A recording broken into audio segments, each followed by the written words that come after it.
Hervé Zebroski sur Congo Liberty. Monsieur Denis Sassou Nguesso, selon le communiqué et le reportage des services de sa présidence, ont communiqué sur le fait que Monsieur Denis Sassou Nguesso avait demandé au pape François la béatification du cardinal Émile Biaïda.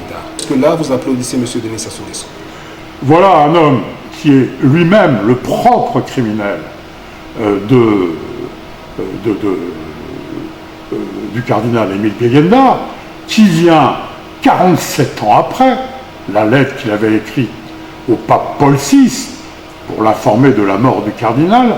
47 ans après, voilà que ce tueur du cardinal vient demander la béatification. Enfin, on marche sur la tête. Combien de crimes? Biaïda est un personnage emblématique, mais sa mort est aussi, et son assassinat sont aussi terribles que les centaines de milliers,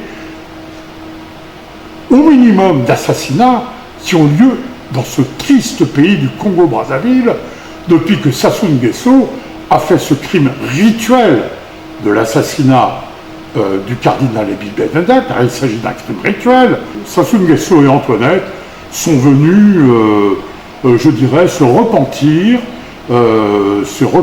à Rome.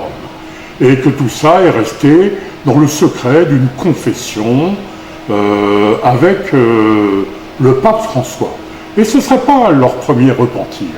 Ce repentir, Sassou Nguesso l'avait fait auprès d'Ernest Combo en 1991, lors de la conférence nationale souveraine.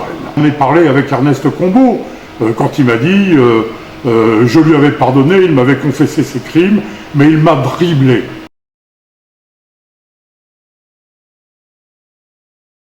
Bienvenue sur Congo Liberty. Nous recevons aujourd'hui Monsieur Hervé Zebroski, j'ai envie de dire le Saint-Père Hervé Zebroski. Bonjour. Bonjour Mingwa. C'est vraiment une grande joie pour moi de revenir sous votre caméra. Bon, j'espère qu'on va passer au grill toute l'actualité, en particulier l'actualité catholique, parce que vous êtes un fervent catholique. Monsieur Denis Sassou Nguesso a rencontré le pape à Rome le 25 de ce mois, donc le 25 novembre 2024. Quand j'ai vu Monsieur Denis Sassou Nguesso et le pape François, j'ai eu une pensée pour vous, catholique. Alors frère Hervé Zebroski, on va commencer par regarder ce reportage et ensuite on revient sur cette rencontre que vous avez bien évidemment commentée. L'instant est solennel, quand le chef de l'État fait son entrée dans la bibliothèque apostolique du Vatican, où il est reçu par le pape François. Une poignée de main chaleureuse entre les deux dignitaires marque ce moment historique. Ensuite, Denis Sassou Nguesso présente son épouse au souverain pontife, Madame Antoinette Sassou Nguesso, catholique dévouée dont l'œuvre à travers la Fondation Congo Assistance est illustrative de son engagement pour le bien-être social. Le président de la République, Denis Sassou Nguesso, se retrouve en entretien en tête-à-tête plus tard avec le pape François. Pas un seul mot de cette audience privée qui dure 25 minutes. On peut imaginer que les deux hommes ont évoqué les questions d'intérêt commun, notamment la vie de l'Église au Congo, la question de la préservation de l'environnement et la paix en Afrique. Aussi, Denis Sassou Nguesso, qui mène un combat depuis plusieurs années pour la protection de l'environnement, a-t-il remis au souverain pontife un ouvrage qu'il vient de publier intitulé « Au fil de l'eau » qui soulève la problématique de l'écologie, un sujet que le pape affectionne bien. Au cours de cet entretien, le président de la République, faut-il le souligner, a plaidé pour la béatification du cardinal Émile Biaïda et la création d'un nouveau cardinal au Congo. Quand les Congolais ont appris l'annonce de cette rencontre, beaucoup de Congolais se sont dit, vous allez m'excuser, ce qui se ressemble, s'assemble, et que le pape François lâchait les croyants chrétiens congolais. Quel est votre avis à ce sujet? À ce sujet, mon avis est le suivant. Le pape, il faut bien comprendre que le pape, il y a un double corps dans le pape. Le premier corps du pape et le plus important, c'est le pape est le vicaire du Christ. Dans l'Église catholique, on dit ça, le vicaire du Christ. C'est-à-dire que il est de façon incarnée la succession des apôtres du Christ, des apôtres de l'apôtre Pierre notamment, qui était le premier apôtre que Jésus a désigné, et il assure la continuité entre Pierre et les quelques 250 papes qui ont existé dans l'Église, je ne sais pas trop. Ça, c'est le premier corps du pape. Le deuxième corps du pape, et ça c'est, je dirais, l'originalité et la force de l'Église catholique, qui est incarnée dans le monde, comme Dieu s'est incarné dans la personnalité, dans son Fils Jésus-Christ, comme nous disons en Église catholique. Le deuxième corps du pape, c'est un corps charnel, c'est un corps qui s'enracine dans le monde des hommes. Nous sommes tous pécheurs, le pape est pécheur, nous sommes tous des grands pécheurs, et donc, si vous voulez, le deuxième attribut du pape, c'est d'être un chef d'État. Donc, il est à la fois successeur de Pierre sur le Saint-Siège à Rome, et il est à la fois chef d'État, parce que l'État du Vatican, c'est un État qui est reconnu, et Sassou Nguesso a été reçu en tant que chef d'État, parce que le pape se doit, surtout quand un chef d'État fait son siège en permanence, comme le fait Sassou Nguesso, a fini par recevoir Sassou Nguesso en tant que chef d'État, comme il aurait reçu Pol Pot, si Pol Pot avait demandé à le voir, comme il aurait reçu Hitler, si Hitler avait demandé à le voir, comme il aurait reçu probablement Staline, si Staline avait demandé à le voir, en tant que chef d'État. Voilà ce que j'ai à dire là-dessus. Alors, c'est peut-être un petit peu caricatural, mais voilà. De ce point de vue-là, d'ailleurs, j'invite les Congolais à regarder le protocole du Vatican. Vous pourrez constater que Sassou Nguesso est assis sur exactement le même siège à la droite du pape François, qui lui-même est assis sur le même siège que Sassou Nguesso. Ça veut dire que c'est les sièges des chefs d'État. Puis un petit peu à droite de Sassou, on voit Antoinette, bien sûr, qui d'ailleurs fait triste mine. Et je ne crois pas véritablement, vu la mine de Sassou Nguesso et d'Antoinette,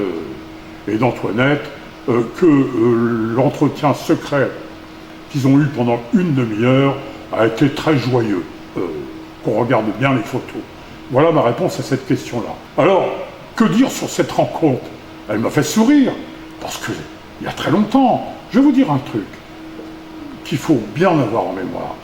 Le premier contact de Sassou Nguesso avec le Vatican, c'est la lettre qu'il adresse en mars 1977 à Paul VI pour l'informer de la mort du cardinal, de l'assassinat du cardinal Émile Biayenda. Ce courrier existe, il est publié,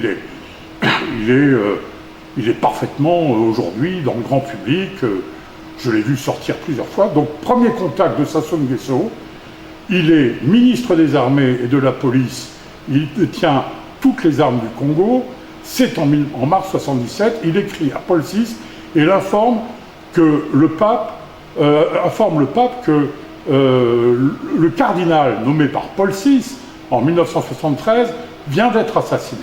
Ça, c'est le premier contact de Sassou Nguesso avec le Vatican. Et là, on le voit hier, alors qu'il était présent avec Florence Siba et 20 soldats au cimetière d'Itatolo pour enterrer vivant le cardinal Émile Biayenda. Hier,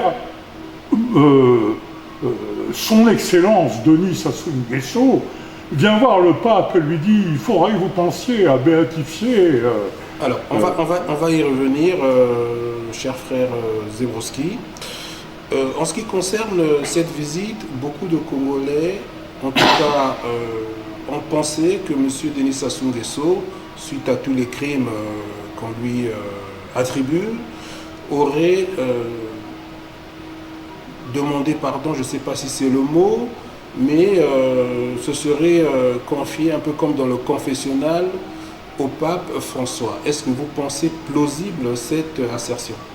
Je crois qu'elle est tout à fait plausible. En effet, je crois qu'elle est tout à fait plausible. Sassou Nguesso et Antoinette sont venus, je dirais, se repentir à Rome. Et que tout ça est resté dans le secret d'une confession avec le pape François. Et ce ne serait pas leur premier repentir. Ce repentir, Sassou Nguesso l'avait fait auprès d'Ernest Combo en 1991 lors de la conférence nationale souveraine. Et vous en avez les preuves? J'en ai, oui, j'ai parlé avec Ernest Combo quand il m'a dit je lui avais pardonné, il m'avait confessé ses crimes, mais il m'a driblé. Et puis j'ai reçu un jour, vous auriez dû me le demander avant, mais j'ai reçu un jour un document venant d'un prêtre jésuite, et qui est que j'ai jamais publié d'ailleurs, et qui est très, très intéressant, très édifiant. C'est pas Congo qui me l'a remis, ça m'était adressé, et il s'agit, je dirais, d'une note de la conférence nationale souveraine, présidium du secrétariat, et signée par Ernest Combo. Et ça m'a l'air tout à fait réel, et c'était une note qui devait être publiée au journal officiel.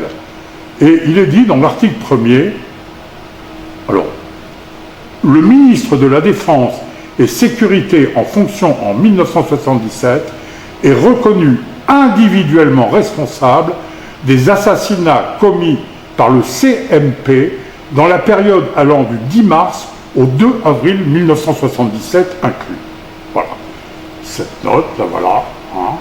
Je crois qu'il faudrait la publier dans votre et c'est signé pour la conférence nationale souveraine, le président du présidium, Monseigneur Ernest Combo. Bon, voilà. Alors, ça devait être publié au journal officiel. Je ne sais pas si ça a été fait. Il faudrait le vérifier. Déclarant le ministre de la Défense et Sécurité en fonction en 1977, seul responsable des assassinats commis par le CNP entre le 10 mars et le 2 avril 1977. Voilà. Ça n'a pas été publié. Le présent acte exécutoire, immédiatement et d'urgence, sera enregistré et publié au journal officiel de la République du Congo. Bon. Moi, j'ai le document signé par Ernest Combo. Ce document est troublant. Donc, Combo s'est déjà confessé, je dirais, Sassou Nguesso s'est déjà confessé Ernest Combo, qui était le confesseur naturel du chef d'État que venait d'être, qui était encore Sassou Nguesso. C'était un Congolais, c'était un évêque jésuite, et il a reçu la confession de Sassou Nguesso. Et Combo, comme tous les prêtres, lui a pardonné, et tout a continué. Hervé Zebrowski sur Congo Liberty. Monsieur Denis Sassou Nguesso, selon le communiqué et le reportage des services de sa présidence, ont communiqué sur le fait que monsieur Denis Sassou Nguesso avait demandé au pape François la béatification du cardinal Émile Gaëta. Est-ce que là, vous applaudissez monsieur Denis Sassou Nguesso? Oui, Mingwa, bien sûr, mais qu'est-ce que vous voulez que je vous dise? Voilà un homme qui est lui-même le propre criminel du cardinal Émile Gaëta, qui vient 47 ans après la lettre qu'il avait écrite au pape Paul VI pour l'informer de la mort du cardinal. 47 ans après, voilà que ce tueur du cardinal vient demander la béatification. Enfin, on marche sur la tête. Combien de crimes? Biagenda est un personnage emblématique, mais sa mort est aussi, et son assassinat sont aussi terribles que les centaines de milliers au minimum d'assassinats qui ont lieu dans ce triste pays du Congo-Brazzaville depuis que Sassou Nguesso a fait ce crime rituel de l'assassinat du cardinal Émile Benedek. Il s'agit d'un crime rituel pour prendre la place de l'autorité spirituelle qui existait au Congo-Brazzaville, vient demander la béatification. C'est pas, bien sûr, qui représente aujourd'hui, au nom de la communauté internationale, le peuple congolais, mais ce peuple qu'il a massacré, et il a le culot de venir demander la béatification, qui est déjà en marche d'ailleurs, et qui est en marche même depuis la visite que Jean-Paul II avait faite en 1980 à Brazzaville, où il était venu spécialement se recueillir sur la tombe de ce grand martyr de la foi, qu'il déclare déjà en 1980 vénérable. Alors, bon, c'est ubuesque, tout simplement. Ubuesque, mais quand vous parlez de crimes rituels, de quoi il s'agit exactement? Vous dites que M. Denis Sassou Nguesso, je dis bien, aurait commis, en tout cas pour ma part, un crime rituel envers la personne du vénérable cardinal Émile Benedek. De quoi il s'agit? Il s'agit tout simplement d'une mise en scène qui laisse faire croire que le cardinal est assassiné par une rafale de mitrailleuses sur la montagne du Cardinal. Lorsqu'on retrouve son corps, il n'y a aucune trace de balle. Les exécutants de cette mise en scène sont invités par radio à rejoindre l'état-major parce qu'ils disent que malgré les tirs, le cardinal n'est pas mort, qu'il est toujours vivant, et on leur demande par radio qu'est-ce qu'on fait, on tire dessus, il ne meurt pas, ils reçoivent un ordre de revenir à l'état-major. Là, on les attend devant le cimetière d'Itatolo, des soldats avec Sassou Nguesso et Florent Tsiba qui sont présents. Si je ne connais pas Sassou Nguesso, je n'ai jamais rencontré, j'ai rencontré Florent Tsiba, je sais qui est ce grand féticheur de Sassou, qui est son général, son bras droit, lui je le connais. Hein. Je l'ai regardé dans les yeux lors de ma visite à Brazzaville. Bon, c'est lui qui est le chef du groupe armé. Qu'est-ce qu'ils font? Ils prennent le cardinal qui est vivant, ils le jettent dans une tombe creusée au cimetière d'Itatolo, ils recouvrent son corps, ils l'enterrent vivant. J'ai déjà raconté cette scène des milliers de fois. Ils l'enterrent vivant, le cardinal se débat, et puis de manière atroce, son corps finit par être emprisonné par le poids de la terre qu'on jette sur lui dans un rituel épouvantable, et on le retrouve quelques heures après au cimetière d'Itatolo, dans cette tombe qui d'ailleurs, pendant un temps, a toujours été marquée au cimetière d'Itatolo comme le lieu où il a trouvé la mort. Frère Hervé Zebrowski, M. Denis Sassou Nguesso a également demandé au pape François de créer un cardinal au Congo. Donc on peut entendre par là, puisque aujourd'hui, celui qui est cardinalisable, si je peux m'exprimer ainsi, au Congo, c'est Monseigneur Bienvenu Manamika Bafouakwao. Est-ce que M. Denis Sassou Nguesso, là, une fois de plus, puisque vous-même vous militez pour qu'on crée un cardinal au Congo, vous n'applaudissez pas M. Denis Sassou Nguesso? Est-ce que là, il ne fait pas, quelque part, la promotion de Bienvenue Manamika? Alors, Mingwa, moi je ne milite pas du tout pour la création d'un cardinal au Congo. Pourquoi? Parce que personne ne peut militer pour la création d'un cardinal. C'est une affaire qui appartient strictement au cœur du pape. Ça ne regarde personne d'autre que le pape. Et d'ailleurs, il y a un terme très particulier qui existe, qui s'appelle le pape crée un cardinal. C'est de la décision du pape, et uniquement du pape. Je ne milite pas. Moi, je ne milite que pour une chose, c'est pour qu'on reconnaisse le martyr de la foi, c'est-à-dire mort en haine de la foi, parce qu'il a été tué parce qu'il y a une haine de la foi qui a guidé le bras des tueurs. Il a été tué en haine de la foi. C'est un martyr de la foi. Moi, je ne milite pas pour la création d'un cardinal. Cela étant dit, il est bien évident qu'un pays comme le Congo, comme la RDC, comme la République centrafricaine, comme aujourd'hui le Rwanda, etc., mérite d'avoir un jour un cardinal, parce qu'un cardinal, c'est aussi la représentation auprès du pape d'une nation, et qu'une nation participe, et que la nation congolaise du Congo-Brazzaville participe, je dirais, à l'élection d'un nouveau pape, ça me paraît tout à fait légitime, et probablement que ça arrivera. Mais c'est pas Sassou Nguesso, et je pense que le pape ferait une grosse erreur, qu'à mon avis il ne fera pas, en créant tout de suite le cardinal Manamika, qui sans aucun doute est la clé de voûte aujourd'hui de cette église que Sassou Nguesso a détruite, et que c'est lui qui essaye, pierre à pierre, de remonter cette église. Mais je doute que le pape fasse ça après les instructions que lui a données Sassou Nguesso. Ce serait permettre de dire à tous les Congolais, non sans raison d'ailleurs, que c'est Sassou Nguesso qui a, grâce à Sassou Nguesso, que le Congo-Brazzaville a un cardinal.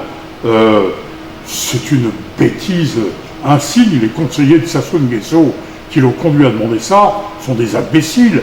Bon, qu'aurait dû faire pour faire son repentir, traduire son repentir, s'il avait voulu le faire sincèrement? Il y avait une façon très simple de le faire, et très intelligente.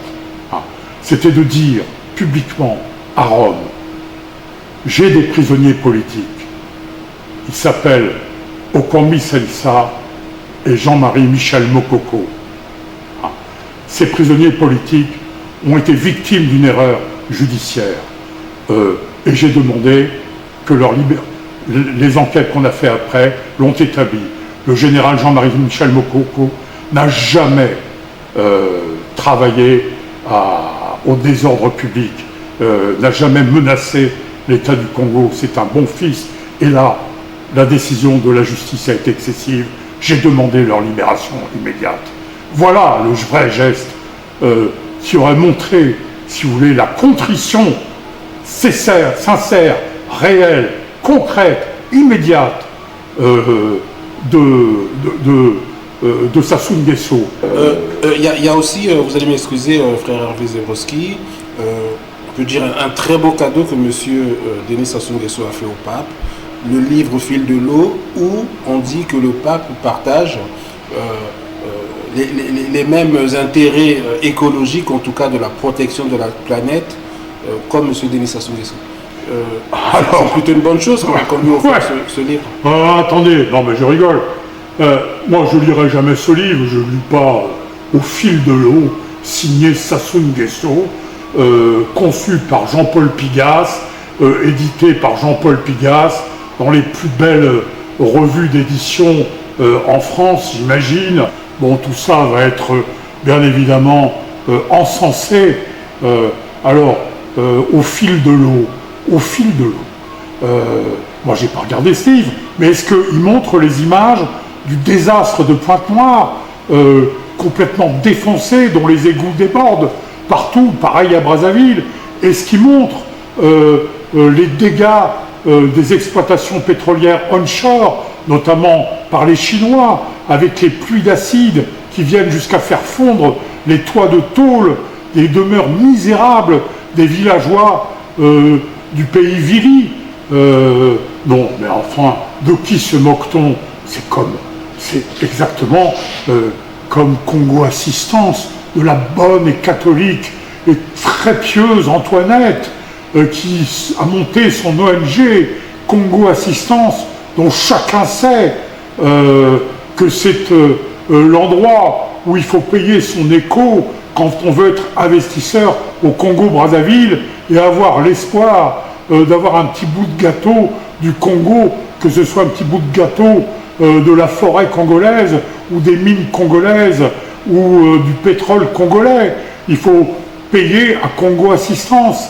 Une autre façon de détourner l'argent de la misère, même de la même manière que ça s'ouvre en permanence pleurnicher auprès du FMI pour qu'on lui remette sa dette. Alors non seulement on lui remet sa dette, mais en plus il faut que les investisseurs, que ce soit les plus grands ou les plus petits, passent par Congo Assistance pour faire leur chèque à Antoinette et au clan Sassou. Mais de qui se moque-t-on? Est-ce qu'un journaliste a été voir l'état de délabrement dans lequel se trouvent les hôpitaux du Congo, le CHU à Brazzaville, où il n'y a même pas un équipement de dialyse qui fonctionne, qui est un véritable mouroir? Est-ce que l'on sait que les seules affaires qui marchent au Congo-Brazzaville, les seules affaires rentables, que ce soit à Pointe-Noire ou à Brazzaville, ce sont les morgues, où on fait payer les gens, parce que chacun connaît tout le culte qui est porté par les Congolais. Quand un enfant meurt, alors on leur fait payer la récupération du corps, l'enterrement, tout ça. Là encore, c'est des fortunes, c'est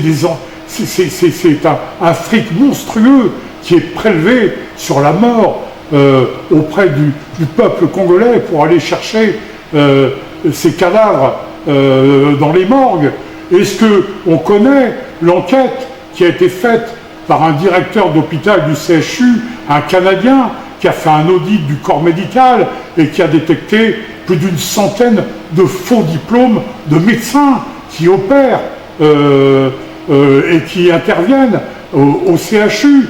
Et qu'est-ce qu'on vient nous parler de Congo Assistance d'Antoinette Sassou Nguesso, parce qu'elle va tous les 3 mois faire une prière à Lourdes et implorer le pardon pour tous ces crimes? Mais regardez la tête d'Antoinette, la tête de pécheresse misérable sur les photos officielles qu'on peut voir. Est-ce que Antoinette a l'air d'être heureuse de la conversation qu'elle vient d'avoir avec le pape François? Ça m'étonnerait. Je pense que le pape François, durant cette demi-heure où il y a eu des conversations secrètes entre eux, je crois que les Sassou Nguesso ont entendu ce que le pape avait à leur dire. Bien sûr, on ne le saura jamais, mais ça se devine sur leur visage quand on les voit sortir de l'audience. Hervé Zebrowski sur Congo Liberty, est-ce que vous n'êtes pas, vous, en tant que catholique, en communion avec vos frères catholiques congolais qui pensent, ainsi que plusieurs Congolais, pour ne pas dire tous les Congolais, que le pape a trahi les catholiques congolais en recevant M. Denis Sassou Nguesso, car la misère qui sévit au Congo-Brazzaville est aussi celle du peuple catholique congolais. Est-ce que vous comprenez leur révolte? Mengwa, je partage complètement la révolte du peuple congolais. Je partage, oui, je suis un homme en colère. Faut que vous sachiez, je suis un homme en colère. Mais en même temps, je suis stupéfait. Et je me dois d'essayer d'aider les hommes à peut-être mes frères congolais à essayer de comprendre, comme j'essaye de le faire, je dirais les imprudences de cette réception. Comment se peut-il qu'un homme qui a enterré vivant un cardinal créé par Paul VI en 1973, comment se peut-il qu'il ait le culot de venir demander sa béatification et de visiter le pape? Bien évidemment, le pape, il faut le savoir, était obligé diplomatiquement poussé à recevoir ce chef d'État. Il ne l'a pas reçu, il l'a reçu en tant que chef d'État. Le pape, c'est aussi un chef d'État. Il n'a pas reçu au nom du Saint-Siège. Il l'a reçu en tant que chef d'État, diplomatiquement, parce qu'il ne peut pas refuser qu'un homme reconnu par tout ce qu'il est convenu d'appeler aujourd'hui les instances internationales, comme le chef d'État du Congo-Brazzaville, qui demande à le voir. Il ne peut pas, il est obligé de finir par accepter cette réception. C'est en tant que chef d'État qu'il l'a reçu, et non pas en tant que représentant du Saint-Siège, héritier de l'apôtre Pierre dans la succession épiscopale qui existe depuis le premier pape de l'Église catholique, l'apôtre de Jésus, qui était Pierre, et qui était enterré à Rome, en dessous même du Vatican, là où on a retrouvé sa tombe. Voilà ce que je pense là-dessus. Donc, je partage complètement la colère et la stupéfaction du peuple congolais, et je dirais que le culot de venir demander au pape, qui est parfaitement au courant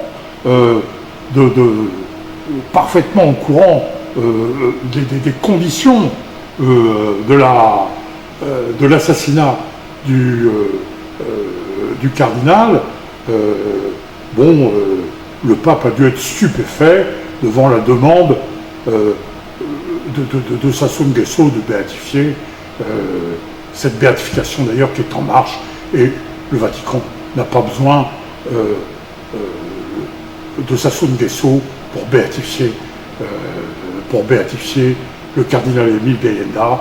C'est une affaire qui concerne les chefs de l'Église catholique au Congo et le peuple congolais, mais sûrement pas Sassou Nguesso, qui en aucun cas, et le pape le sait, le pape le sait que Sassou Nguesso n'est pas aimé de son peuple, et il sait que c'est un dictateur, un tyran, un thanatocrate, Thanatos, l'homme qui dirige en invoquant les cultes de la mort, un homme adepte des cultes de la mort, qui dirige ce peuple. Le pape n'est pas dupe, c'est très bien. Alors, le mot de la fin,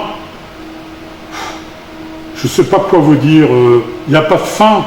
Le mot de la fin, il appartient à notre Dieu créateur de tous les hommes et à son Fils Jésus-Christ en ce qui me concerne, puisque je suis chrétien, et qui plus est, dans la grande famille chrétienne, je suis catholique. Le mot de la fin, eh bien, il appartient bien évidemment, il ne nous appartient pas. Mais moi, je suis, si vous voulez, je partage, je ne suis pas par hasard dans cette histoire. Voyez-vous, j'ai 75 ans aujourd'hui. Je crois que Sassou a dit une chose importante, à mon avis, j'étais content qu'il le souligne. C'est peut-être la seule chose qu'il a dit. On fête les 141 ans d'évangélisation du Congo. Oui, au Congo-Brazzaville et partout en Afrique centrale, on est en 140 après Jésus-Christ. L'évangile est arrivé au Congo il y a 140 ans. Bon, qu'est-ce que c'est? 2000 ans pour le Créateur. Nous, il est arrivé en 1800 ans avant vous. Ça veut rien dire. À hauteur de Dieu, 1800 ans, c'est même pas une seconde. On est dans l'éternité. Bon, on est en 140 après Jésus-Christ. Eh bien, moi, quand je suis au Congo, je vis la foi des premiers chrétiens. Et cette foi, c'est quelque chose qui me bouleverse. C'est quelque chose qui me touche. Et je pense que la foi africaine, par sa vigueur, par sa jeunesse, parce qu'elle a 140 ans, eh bien, cette foi-là peut sauver le monde. Et pour moi, c'est la foi africaine qui va sauver le monde, parce que nous, en Occident, par tous nos raisonnements, par ce qu'on appelle le siècle des Lumières, par le marxisme, par tout ce qu'on a fait pour détruire, on a fini par entrer dans une immense apostasie. L'Europe est apostasique, et c'est la raison pour laquelle l'Europe s'effondre. Et c'est l'Afrique chrétienne, c'est nos frères chrétiens d'Afrique, avec leur foi toute neuve, c'est eux, et c'est pour ça que je suis dans cette affaire, parce que la reconnaissance d'un grand saint africain, d'un grand martyr de la foi, comme Biayenda, qui symbolise à lui seul plein d'autres martyrs. Je pense à l'archevêque de Kigali, qui a été enterré, lui aussi, et qui est toujours dans une fosse commune, tué par le Front populaire rwandais. Je pense aux centaines de milliers de Congolais.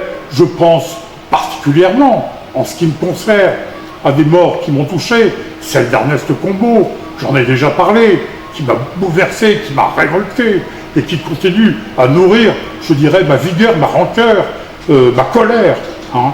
Je pense à la mort de Barthélemy Batantou, qui est mort en revenant de Mbé, où il était allé rendre hommage auprès du 16e descendant du roi Hilo Ier, qui avait accueilli Pierre Savorgnan de Brazza. Barthélemy Batantou, c'était un fils de féticheur, mais de ces féticheurs qui cultivent, je dirais, ce que j'appellerais les fétiches des forces de la vie. Il y a les fétiches des forces de la vie et les fétiches des forces de la mort. L'erreur de nos premiers missionnaires, et on peut leur pardonner, c'est d'avoir tout mis dans le même sac, d'avoir été incapable de faire la distinction entre ce qui était de l'ordre des forces de la mort et de l'ordre des forces de la vie. Barthélemy Batantou, c'était l'héritier d'un grand féticheur de Gunza qui célébrait les forces de la vie, et lui-même est devenu prêtre puis évêque, et il était très attaché à la restauration des chefs traditionnels. C'est pour ça que la mort de ce 16e descendant d'Hilo Ier, qui est mort assassiné par Sassou Nguesso, parce qu'il s'opposait au transfert des cendres de Pierre Savorgnan de Brazza, à juste titre, parce qu'il trouvait ça profanatoire. Il en est mort. Et Monseigneur Firmasinha aussi, qui était l'ami, Ernest Combeau avait deux amis très proches qui l'ont porté, je dirais, il faut savoir que Monseigneur Ernest Combeau a été le premier prêtre jésuite, le premier prêtre jésuite ordonné par le cardinal Émile Gayenda quand il est rentré de Rome et qu'il avait été nommé cardinal. Monseigneur Gayenda, c'était celui qui a ordonné le père Ernest Combeau comme prêtre quand il est revenu, je dirais, de son repos qu'il avait pris à Lyon en faisant des études à la faculté de théologie de Lyon, après avoir été emprisonné par les communistes. Et puis Monseigneur Firmasinha aussi, Ernest Combeau le connaissait bien, parce que Monseigneur Firmasinha et le cardinal Émile Gayenda étaient très proches, et que le vrai chef, après la mort de Gayenda, le vrai chef de l'Église catholique, même si l'archevêque était Batantou, pour Rome, c'était Firmasinha, parce que Firmasinha avait eu un contact personnel à la demande de Gayenda. Ils étaient tous les deux amis parce qu'ils avaient fait ensemble leurs études à Bunji. Hein. Et Firmasinha, c'était celui qui avait été voir Jean-Paul II quand il était, avant qu'il ne soit pape, quand il était archevêque de Cracovie. Donc Firmasinha avait le contact avec Jean-Paul II, et Firmasinha a été assassiné par des prêtres de son diocèse à Douala. Toute l'Église catholique, Sassou Nguesso a décapité toute l'Église catholique. Gayenda, Firmasinha, Barthélemy Batantou, il a terminé par Ernest Combeau. Tous ces hommes ont été décapités. L'Église catholique est à terre, et aujourd'hui le Vatican essaye de reconstruire cette Église. Je voudrais dire à mes frères catholiques du Congo, ne désespérez pas. Le Vatican a une voie très claire, et il faut savoir que l'affaire Gayenda est une affaire qui recèle énormément de violence, et qu'il ne faut pas rallumer cette violence, et que le Vatican est prudent, beaucoup plus que je ne le suis. Heureusement que je ne suis pas pape, il y aurait belle lurette qui aurait eu une guerre. Bon, comme avec vous, je partage votre colère, mais gardez l'espérance au cœur. Bon, vous savez, autour du Christ, il y avait deux hommes en croix, le bon et le mauvais larron. Hein. Jésus a pardonné au bon larron. Mais le pape François, c'est pas Jésus. Il n'est que le vicaire du Christ. Hein. Alors, vous savez, je crois que le pape François a assez de discernement pour savoir qui est le bon et qui est le mauvais larron. Et ça lui appartient, mais je ne crois pas qu'au jour où Sassou Nguesso est allé demander peut-être pardon au pape, je ne pense pas qu'il était dans un grand sentiment de contrition et gardait l'espérance de la résurrection, parce que la lumière, c'est le Christ, et le Christ, si nous le connaissons aujourd'hui, vous comme moi, moi qui ai été baptisé par les eaux, dans des eaux africaines, eh bien, nous l'avons reçu de notre Église catholique, que nous avons en partage. Je suis un enfant de l'Église catholique, mais aussi des bords du Congo et de l'Ubangi. Et le plus beau de nos héritages que nous avons en commun, sur lequel nous devons nous appuyer tous, c'est notre héritage chrétien, notre héritage et tout particulièrement catholique, parce que l'Église catholique est une Église quand même qui est sérieuse, qui fait des péchés, mais quand même, qui m'a porté au travers de mes parents depuis 2000 ans le message du Christ. Elle vous a porté ça dans le même instant, peut-être 1800 ans après mes ancêtres, mais en tout cas, tout ça, au regard de Dieu, n'a pas d'importance. On est tous baptisés, on est tous fils de Jésus-Christ, on est tous appelés à entrer dans sa lumière. Gardons cette espérance. Amen, amen. J'ai cru un instant que vous auriez terminé l'interview par « Je vous salue Marie, pleine de grâce et compagnie ». Non, mais j'ai envie de dire, je finirai par, bien sûr, la Vierge Marie. J'y suis très attaché au visage de la Vierge Marie, comme tous les catholiques.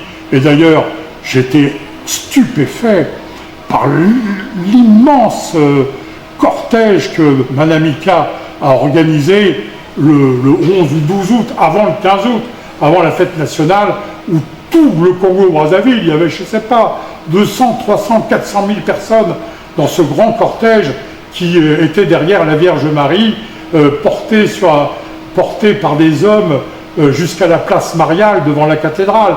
C'est extraordinaire ce qu'a fait l'Église catholique là, derrière Manamika. Donc, non, je finirai par le Notre Père.